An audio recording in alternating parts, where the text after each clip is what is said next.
আজই শেখ হাসিনার সঙ্গে দেখা করতে পারেন তার কন্যা সাইমা ওয়াজেদ। সূত্রের খবর, গতকাল অজিত ডোভালের সঙ্গে আলোচনার সময় মেয়ের সঙ্গে দেখা করার ইচ্ছা প্রকাশ। তবে সরকারের পতন হওয়ার পর কি হবে এটা কেউ ভেবেছে? আমরা বাংলাদেশে গণতন্ত্র রক্ষা করে রাখতে চাই। আসসালামু আলাইকুম ভিউয়ার্স, দেশ ও দেশের বাহির থেকে যারা আমার ভিডিওটি প্লে করেছেন জানাচ্ছি আন্তরিক শুভেচ্ছা ও অভিনন্দন। আশা করি সবাই ভালো আছেন, সুস্থ আছেন, আলহামদুলিল্লাহ। তো ভিউয়ার্স, বাংলাদেশ থেকে স্বৈর শাসকের শেখ হাসিনার পতন ঘটেছে এবং তিনি তার নিজের জীবন বাঁচাতে ভারতের সাহায্য এবং ভারতেই তিনি পালিয়ে গিয়েছেন। তবে সেখানে গিয়েও এখন তিনি খুব একটা নিরাপত্তায় যে আছেন ব্যাপারটা এমন নয়, বরং ভারতও তাকে সেখান থেকে বিতাড়িত করে দিচ্ছে। তবে ফ্রান্স, যুক্তরাজ্য কোনো দেশে শেখ হাসিনাকে গ্রহণ করতে চাচ্ছে না। তাহলে এবার শেখ হাসিনার অবস্থা কি দাঁড়াচ্ছে? আসুন সর্বশেষ শেখ হাসিনার তথ্য জানবো এই রিপোর্টে। ভিডিওতে যাওয়ার আগে ছোট্ট রিকোয়েস্ট করবো, যারা এখনো চ্যানেলটি সাবস্ক্রাইব করেনি, নিয়মিত দেশের সকল আপডেট সবার আগে জানতে অবশ্যই চ্যানেলটি সাবস্ক্রাইব করে পাশে রাখবেন। দর্শক আসুন স্ক্রিনে। আজই শেখ হাসিনার সঙ্গে দেখা করতে পারেন তার কন্যা সাইমা ওয়াজেদ। সূত্রের খবর, গতকাল অজিত ডোভালের সঙ্গে আলোচনার সময় মেয়ের সঙ্গে দেখা করার ইচ্ছা প্রকাশ বাংলাদেশের প্রাক্তন প্রধানমন্ত্রী। বিশ্ব স্বাস্থ্য সংস্থার দক্ষিণ পূর্ব এশিয়া ডিরেক্টর হিসেবে দিল্লি সদর দপ্তরে কর্মরত শেখ হাসিনার কন্যা সাইমা ওয়াজেদ।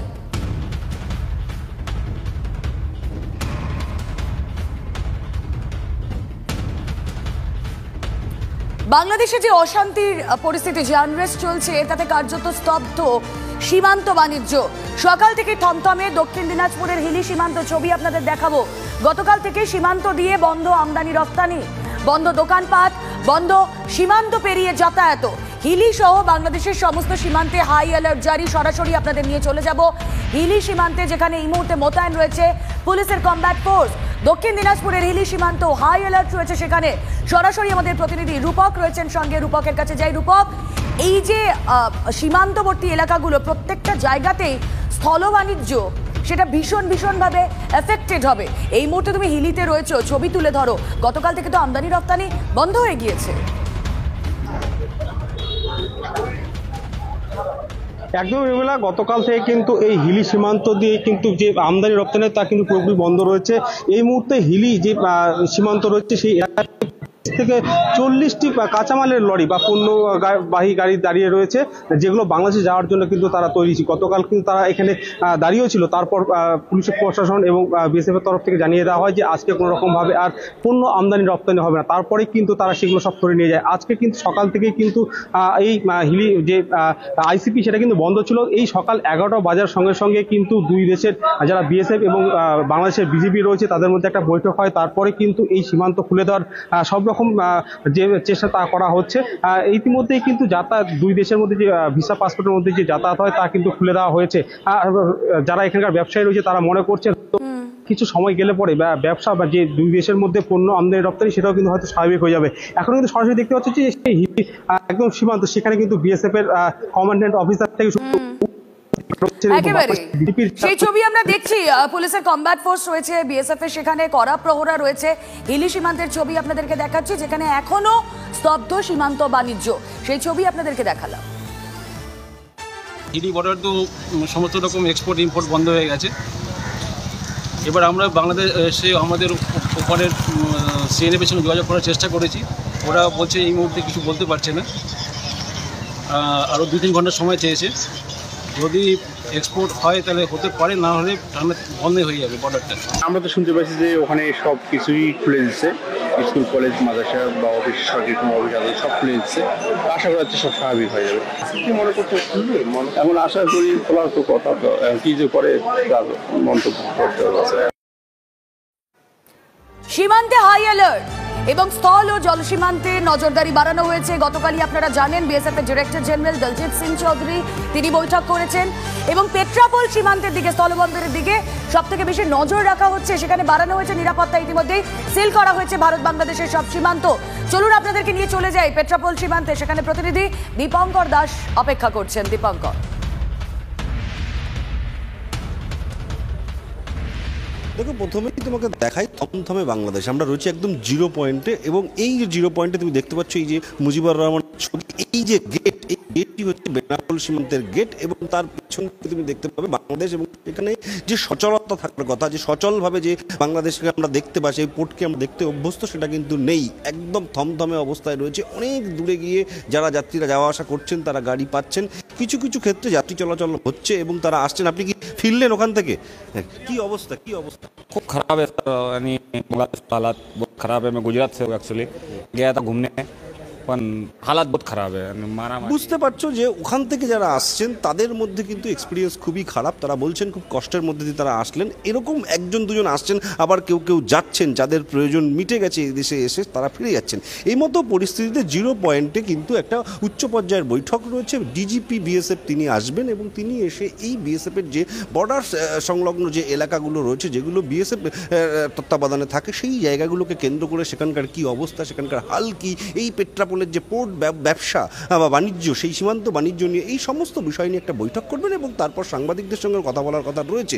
এখনও পর্যন্ত যা আমরা জানতে পারছি, সকাল থেকে যাত্রী চলাচলটা মূলত স্বাভাবিক রাখার চেষ্টা করছেন, যে যারা যেতে চান বা আসতে চান তারা যাতে আসা যাওয়া করতে পারেন। কিন্তু সীমান্ত বাণিজ্য অর্থাৎ আমদানি রপ্তানি সেটা কিন্তু সম্পূর্ণরূপেই বন্ধ রয়েছে। গতকাল 3টের সময় যখন বন্ধ হয়ে যায়, তারপর থেকে একবারের জন্য আর খোলা হয়নি।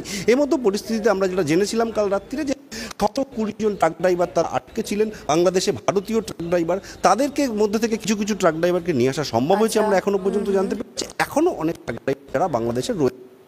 বেশ, দীপঙ্কর, আমাদের নজর থাক। আমাদের দুই প্রতিনিধি সীমান্তের পরিস্থিতি আমাদেরকে জানাচ্ছিলেন। দীপঙ্কর ছিলেন আমাদের সঙ্গে পেট্রাপোল থেকে, হিলি থেকে ছিলেন আমাদের সঙ্গে প্রতিনিধি রূপক।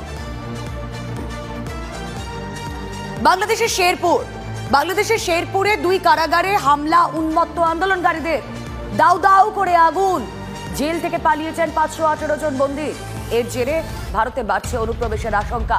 নাইট ভিশন ক্যামেরায় বিশেষ নজরদারি বিএসএফ এর, বিশেষ করে উন্মুক্ত সীমান্ত এলাকায় কাঁটাতার না থাকায় নদী কেন্দ্রিক সীমান্তে বাড়তি নাইট ভিশন ক্যামেরা লাগানো হয়েছে। প্রতি মুহূর্তের পরিস্থিতির উপর নজর রাখছেন বিএসএফ এর জওয়ানরা। দর্শক, স্ক্রিনে আমরা শেখ হাসিনার সর্বশেষ আপডেট সম্পর্কে বিস্তারিত জানলাম। এ বিষয়ে আপনাদের মতামত কমেন্টে জানান, কেউ ভিডিওটি স্কিপ করবেন না। ভারত, ইউরোপ, আমেরিকা যুক্তরাষ্ট্র, যুক্তরাজ্য কোনো জায়গাতেই শেখ হাসিনাকে নাগরিকত্ব দিচ্ছে না। তাহলে শেখ হাসিনা এখন যাচ্ছে কোথায়? তাকে সেফটিটা দিচ্ছে কি আসলে ভারত? না, ভারতেও এইটা নিয়ে ব্যাপক উত্তাল পরিস্থিতি তৈরি হয়েছে। আসুন বিস্তারিত থাকছে এই রিপোর্টে। আমি সজীব ওয়াজেদ জয় বলছি। আপনারা জানেন, এই গত কয়েক সপ্তাহ ধরে আমাদের বাংলাদেশের যে গন্ডগোল সংকট চলছে, এই যে ছাত্রদের কোটা বিরোধী আন্দোলন, কোটার বিরুদ্ধে আমরাও ছিলাম।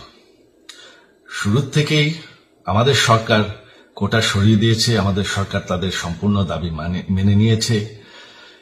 এটা আদালতের একটা রায় ছিল, এটা আমাদের সরকারের করা ছিল না। তাও আমরা অ্যাপিল করে দ্রুত এই কোটা তুলে দেই। তাতেও আন্দোলনকারীরা সন্তুষ্ট না। আমরা তাদেরকে আলোচনায় ডেকেছি। আমরা একটা জুডিশিয়াল কমিশন করেছি, যে সংঘর্ষে যে হত্যাকাণ্ড হয়েছে সেটার বিচারের জন্য। অনেক পুলিশ অফিসার যারা অতিরিক্ত ফোর্স ইউজ করেছে তাদেরকে আমরা সাসপেন্ড করেছি। তাতেও এই আন্দোলনকারীরা সন্তুষ্ট নয়। আমরা যতই ছাড় দেন, প্রধানমন্ত্রী নিজেই তাদেরকে ডেকেছেন যে আসেন আমরা আলোচনায় বসি, তাতেও তারা সন্তুষ্ট না। আমরা যতই ছাড় দিতে থাকি, যতই তাদের দাবি মেনে নিতে থাকি, তারা কিছুতেই সন্তুষ্ট না। তারা খালি দাবি বাড়িয়ে যাচ্ছে। এখন দাবি হচ্ছে যে সরকারের পতন। তবে সরকারের পতন হওয়ার পর কি হবে, কি হবে এটা কেউ ভেবেছে? আমরা বাংলাদেশে গণতন্ত্র রক্ষা করে রাখতে চাই। সরকার পতন করে নতুন সরকার আসার সাংবিধানিক অনুযায়ী শুধুমাত্র একটি উপায় আছে, সেটা হচ্ছে নির্বাচন। আমাদের সুপ্রিম কোর্ট রায় দিয়েছে যে কোনো অনির্বাচিত সরকার 1 মিনিটের জন্য ক্ষমতা নিতে পারবে না।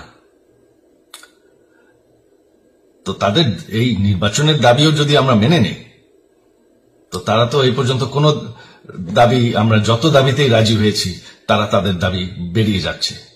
তার মানে কি, আমরা যদি এখন এই নির্বাচন সরকার পতনের দাবিও মেনে নেই, তারা তখন দাবি করবে যে না, এই সরকারের আন্ডারে এই নির্বাচন আমরা মানব না। তখন কি হবে? এটা কেউ ভেবেছে? জানি আমাদের সেই সুশীল সমাজ আবার আলোচনা করছে সেই তত্ত্বাবধায়ক সরকারের অভিজ্ঞতা তো আমাদের আছে, আপনারা ভুলে গেছেন? সেই তত্ত্বাবধায়ক সরকারকে নষ্ট করে দেওয়া হয়েছিল বিএনপির আমলে ইলেকশন রিগ করার জন্য। তারপর যখন আরেক তত্ত্বাবধায়ক সরকার আসলো, দেশের কি অবস্থা হয়েছিল। শেষমেশ সবথেকে বড় কথা যে আমাদের সংবিধানে স্পষ্ট বলা আছে এবং আমাদের সুপ্রিম কোর্ট রায় দিয়েছে যে অনির্বাচিত সরকার 1 মিনিটের জন্য দেশের ক্ষমতায় থাকতে পারবে না। আমরা আওয়ামী লীগ, আমরা আন্দোলন করেছি, আন্দোলন করে এই দেশকে স্বাধীন করেছি, আন্দোলন করে গণতন্ত্র ফিরে এনেছি, আন্দোলন করে আমরা দেশের উন্নয়ন করেছি। আপনারা যে বঙ্গবন্ধুর মেয়ে শেখ হাসিনার বিরুদ্ধে বলছেন, আজকে শেখ হাসিনা না থাকলে বাংলাদেশ এতদূর আসতে পারত? অসম্ভব। কেউ কল্পনা করতে পারে নাই যে বাংলাদেশ এরকম উন্নতি করবে, এরকম উন্নয়ন হবে। ঠিক আছে, শেখ হাসিনার পর আপনাদের কি হবে সেটা আমারও চিন্তার বিষয় না, আমার পরিবারের আর চিন্তার বিষয় না, আপনারা বুঝবেন। তবে এইভাবে সংঘর্ষ করে, হত্যাকাণ্ড করে ক্ষমতা দখল করা যাবে না। এটা আর আন্দোলন না। যখন পুলিশ হত্যা করা হচ্ছে, নিরীহ মানুষের উপর হত্যাকাণ্ড চলছে, মানুষের বাসায় আগুন দেওয়া হচ্ছে, জার্নালিস্টদেরকে হত্যা করা হচ্ছে, এটা হয়ে গেছে সন্ত্রাস। আর সন্ত্রাস মোকাবেলা শুধুমাত্র একটি ভাবে করা যায়। আমার অনুরোধ, আমাদের ল এনফোর্সমেন্ট, আমরা অনেক ধৈর্য ধরেছি, তবে এখন আর এটা সহ্য করা যাবে না। ল এনফোর্সমেন্ট এজেন্সি, বিজিবি এবং কি আমাদের মিলিটারির প্রতি আমার আহ্বান যে আপনাদের দায়িত্ব হচ্ছে আমাদের দেশের মানুষকে নিরাপদ রাখা এবং আমাদের দেশকে নিরাপদ রাখা, আমাদের দেশের সংবিধানকে নিরাপদ রাখা, সংবিধানকে রক্ষা করা। দর্শক, স্ক্রিনে আমরা সে সম্পর্কে বিস্তারিত জানলাম। সো আজকের ভিডিও এই পর্যন্তই। ভালো লাগলে লাইক এন্ড কমেন্ট করবেন এবং দেশের সকল আপডেট সবার আগে জানতে অবশ্যই চ্যানেলটি সাবস্ক্রাইব করে পাশে রাখবেন। দেখা হবে পরবর্তী ভিডিওতে ইনশাআল্লাহ। আসসালামু আলাইকুম ওয়া রাহমাতুল্লাহ।